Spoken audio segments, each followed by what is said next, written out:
my friend, welcome back to Leadership in a Nutshell, where we're cracking the code of the driven mind. I am your host, Kenny Chapman, and today is critically important to your sanity, to your success, to your accomplishment, to your implementation. Today's episode, I'm going to break down some strategies around taking technology breaks. Take a break from technology, my friend, and watch yourself be just enlightened. Watch yourself. You're like, wait a minute, Kenny, is somebody going to come down from the mountaintop and scoop me up? I don't know, man. It might happen because technology has all of a sudden turned into this, kind of gift and the curse. It's a quote unquote necessary evil. It's designed to completely support and maximize and enhance our lives. And yet it also exists as a super big challenge and a massive addiction point. And there's all kinds of challenges that are arising and showing up. And we have new dysfunctions that have come from it. And OCD is showing up at a whole new level. And people that never displayed any types of this, this type of thing. When you think about how easy it is, Tony Robbins says repetition is the mother of all skill. And when we start realizing how much we repeat certain things, how easy habits show up in the 6 dimensions of change. Habit is the second dimension. It's all about, creating habits and then controlling habits, being intentional with habits, being aware of habits. It's not that all habits are bad, but understanding what that looks like. If I'm constantly checking my phone, I know for me, the technology has been a super challenge. I've realized that, I love my free time. I love my ability to embrace technology. I'm super grateful that, as a matter of fact, while I'm recording this episode, I'm spending a month in upstate New York near Christy's father, and the opportunity to travel and do what I do on a virtual basis. Super grateful for that. Now, that being said, if I can do it from anywhere, guess what? The problem is I can do it from anywhere. The problem for you is you are always accessible. The challenge, the gift is you've got more information to run your business than you've ever had in your life. You can get emails. You don't have to take a 30-minute commute to, oh man, I forgot to send that one email. I forgot to finish that one task. I can bring it home. I can do it on Saturday. I can do it from Jimmy's soccer game or Sarah's cheerleading practice. I can do it from anywhere. And the next thing you know, you're doing it from anywhere. And you're doing it all the time from everywhere. And that, my friend, becomes a problem. In Leadership in a Nutshell, here we are cracking the code of the driven mind, and we have got to create a break from technology to give us the space to crack that code. By the way, like what we're doing here, click that 5-star rating, give me a quick review, and make sure you join us at kennychapman.com/group so you can stay connected in the Leadership in a Nutshell private community. That being said, let's jump into a few ways that I'm going to encourage you to do this. I don't have this mastered. I'm not here to tell you that, oh, Kenny's got this all figured out. However, what I have mastered is intentionality. What I have mastered is my desire and my goal to not allow technology to run my life, but rather to be a tool no different than the furnace. I don't leave the furnace on year round. As a matter of fact, in Arizona right now, it's 110, 12, 15 degrees, right? I don't have the furnace on while this is happening in the middle of the summer. However, I cut it off sometimes. I use it when I need it. I turn it off. I don't run the AC year round either. Why do I use other technology nonstop like it's going out of style? Because the odds are stacked against us, number one. The people that run, whether it's social media channels, whether it's different, they're all built in a scrolling technique and a scrolling feature where they just keep you engaged. There's this fear of missing out gene that continues to drive you. You want to see, oh, did that get liked? You're stroking your ego. Did I get a like? Did I get a comment? Did I get something? Yes, I'm asking you to rate this and review this, not just for my own ego. Sure, that's a component of it. I'd stroke my ego a little bit. Give me a rating. Sure, there's a component of it. I want to know how many listeners I have. I want to know how many people I'm impacting, but that's part of my bigger purpose. It's not so I can go to my friends and go, hey, look at this, or I don't need that to feel good. I need that so the word spreads so I can impact more people just like you. So that being said, how do we take a better break from technology? Number one, I want you to focus on this. Planned time. It's a fallacy for you to wake up in the morning and think, okay, I'm just going to use it some today. I'm going to find my, different. No, you have got to schedule this no different than you schedule something else. Do you check your phone at church? Some of you don't answer that because you're turning off to the side of your pew and looking and going, hey, wait a minute. Think about there's certain places you would never think about you getting on your phone. Although some of you are on your phone nonstop in the most disgusting, the most germ-filled place on the planet, now aren't you? When you're in the restroom, in a public restroom, just grossed some of you out, didn't I? In a public restroom, we're on our phones, we're doing, hang on, stop the insanity, my friend. Create a plan for taking time away. Maybe it's when you exercise and we go, well, yeah, now I like to have my music, I like to have that. Whatever it is, create some space. Don't take it on a walk with you.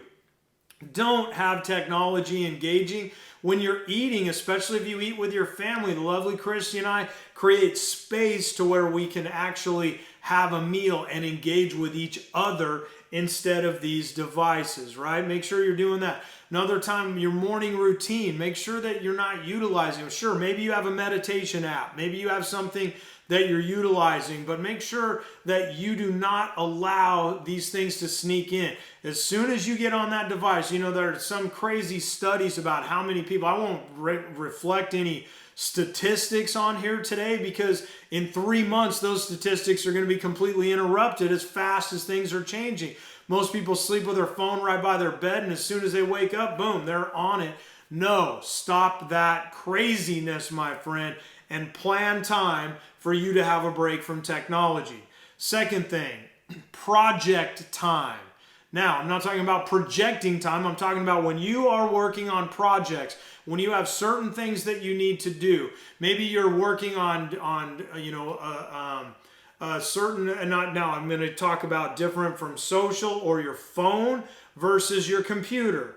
So when I'm saying take technology breaks, there's different levels of this. Sure, I'd love to say, hey, take 24 hours, don't get on your phone, don't get on the computer, don't do anything electronically, don't turn on the TV. Most of you just simply aren't ready for that. I know I take true free days where I take 24 hours, no business conversation, no business reading, no Facebook, no social media. However, I still jump on my phone and text somebody personally. I'll still jump on my phone and plug in an address if the lovely Christy and I are going to find a new coffee shop or go somewhere for lunch, right? So I'm not going totally technology free, but I'm using it as a tool. So one of the things that's effective is if you're in a project mode and you're writing or you're working on a project at work, you're doing an email batch, whatever it is, turn off those notifications, which is another thing we'll talk about in a moment. But set your phone on airplane mode. Get it away from you, whatever that is, right? Make sure that you are mindful of that when you're working on projects. You'll be amazed at how much you can get done, my friend, when you say, hey, I'm not going to squirrel over and look at my phone. I'm not going to go back and forth between tabs. Shut all your tabs except what you're working on. Everything is designed to get your attention.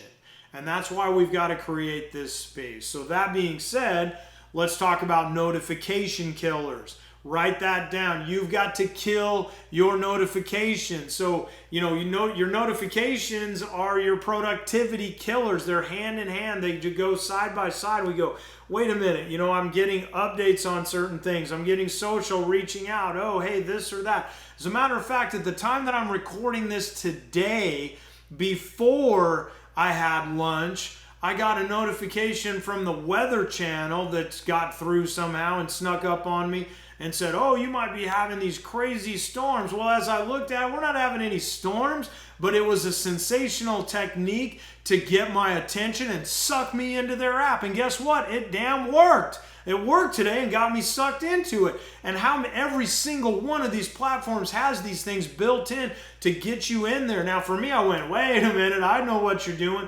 Got right back out, get on to what I'm doing. I keep some notifications there open when I'm on the road if I don't know it's an area that I'm in. maybe thunderstorms pop up, different scenarios like that. Whatever it is, use them strategically. However, you've got news outlets open, some of you. You've got a thing where it's popping up. Here's the link. Oh, Trump tweeted. Oh, this person said that. Oh, CNN's got that. Oh, Fox has this.